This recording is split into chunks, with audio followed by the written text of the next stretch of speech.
कहते हैं सच्चाई वो चिराग है जो अंधेरी रातों में भी इंसान का रास्ता रोशन करता है।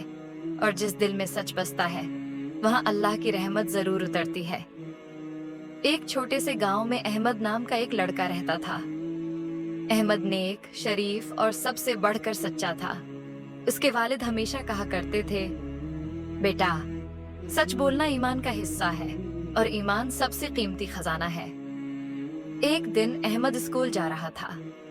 रास्ते में उसे एक चमकता हुआ बटुआ नजर आया। उसने बटुआ उठाया तो अंदर पैसे थे, कुछ रसीदें और एक बुजुर्ग का शनाख्ती कार्ड। अहमद के दोस्त बोले, अहमद, ये किस्मत ने दिया है, रख लो, कौन देख रहा है। मगर अहमद के दिल में अल्लाह का खौफ जाग उठा।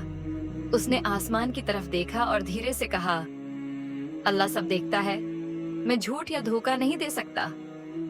वो बटुआ लेकर गांव की मस्जिद गया। नमाज के बाद इमाम साहब से कहा, मौलाना साहब, मुझे रास्ते में यह बटुआ मिला है, शायद किसी बुजुर्ग का हो। इमाम साहब ने माइक पर ऐलान कर दिया। कुछ देर बाद एक बूढ़े शख्स की आवाज आई जो रोते हुए मस्जिद के दरवाजे तक पहुंचा। बेटा, मेरा बटुआ। अहमद ने मुस्कुराकर बटुआ उनके हवाले किया। बुजुर्ग की आंखों में शक्कर के आंसू थे। बुजुर्ग ने जेब से कुछ रकम निकाली और कहा, बेटा, ये तुम्हारे लिए इनाम है। अहमद ने आजिजी से कहा, हुजूर, मेरा इनाम तो अल्लाह के पास है, मैं सिर्फ अपना फर्ज अदा कर रहा हूँ।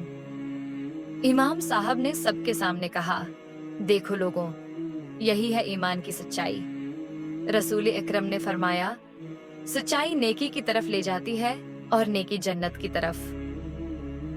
इस दिन के बाद पूरे गांव में अहमद की ईमानदारी की मिसाल दी जाने लगी और अहमद को एहसास हुआ कि दुनिया का सबसे बड़ा इनाम अल्लाह की रिजा और सुकून कल्ब है।